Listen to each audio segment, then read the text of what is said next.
첫 번째 주제는 미국과 캐나다 간 무역 긴장이 급격히 고조된 소식입니다. 트럼프 대통령이 캐나다산 일부 품목에 대해 서명 후 30일 내에 추가 50% 관세를 부과하겠다고 발표했고, 대상은 자동차, 주류, 유제품 등 정부가 차별적 조치로 지적한 분야를 중심으로 약 200억 달러어치의 품목이며 와인, 하키 스틱, 시멘트 등 광범위한 소비재와 산업재가 포함되지만 에너지 비료, 포타시, 어류, 핵심 광물은 제외된다고 합니다. 행정부는 1930년 관세법 섹션 3338을 근거로 삼았는데, 이 조항을 이처럼 대규모 관세에 적용한 것은 사실상 처음이라 법적 정책적 논란과 소송 가능성이 제기되고 있고, USMCA 적용 여부와 상관없이 관세를 부과하겠다고 밝혀 기존 협정의 보호를 넘어서는 조치라는 점에서 파장이 큽니다. 캐나다는 강력히 반발하며 보복 관세와 협상 촉구를 내놓았고, 기업과 물류업계는 국경 공급망 혼란과 운송비, 소비자 물가 상승 우려를 경고하는 한편, 전문가들은 다른 교역국으로 확산될 위험과 세계 공급망 물가에 미칠 불확실성이 크게 커졌다고 지적하고 있습니다. 두 번째 주제는 지정학적 긴장과 미 이란 간 군사 충돌 등이 원유 시장을 출렁이게 하고 방산 수요를 끌어올린다는 내용입니다. 미 이란의 보복과 공격이 이어지는 가운데 예멘의 친이란 후티 반군의 사우디 해상봉쇄 위협과 호르무즈 해협에서의 유조선 피격 보고 등으로 공급 리스크가 부각되며 브렌트유는 배럴당 약 88달러, WTI는 약 82달러 수준에서 높은 변동성을 보이고 있습니다.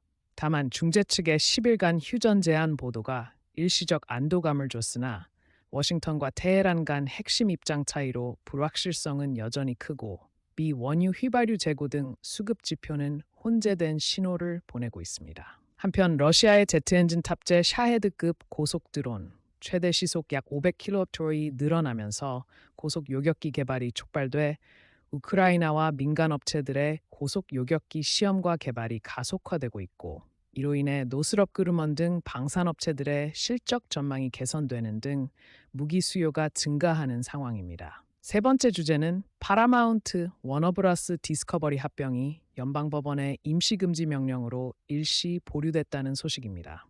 연방법원 판사 아라셀리 마르티네스 올구인이 코로니아 스카이데인스의 워너브라더스 디스커버리 인수를 14일간 일시 중지하는 임시금지 명령을 내렸고, 이는 캘리포니아의 롭 본타 주도를 포함한 12개 주 검찰총장이 제기한 반독점 소송을 심리할 시간을 주기 위한 조치이며, 예비금지 명령 심리는 8월 3일로 예정돼 있습니다. 원고들은 결합된 회사가 영화 배급과 케이블 채널 라이선스 시장 등에서 지배적 점유율을 가져 경쟁을 실질적으로 저하시킬 것이라고 주장하며 클레이튼법 섹션 7 위반을 제기했고, 판사는 주측이 시장 점유와 경쟁 저해 위험에 대해 설득력 있는 증거를 제시했다고 판단했습니다. 파라마운트는 거래가 합법적이고 소비자 및 창작자에게 이익이 될 것이라며 반박하고 소송에 맞설 계획이고, 한편 법무부는 이미 거래를 조사해 승인한 바 있어 연방 규제 승인과 주 소송 간 충돌 양상이 나타나고 있습니다. 네 번째 주제는 국제 유가 급등과 이로 인한 미국 휘발유 가격 상승이 소비자 물가에 압력을 가하고 있다는 내용입니다.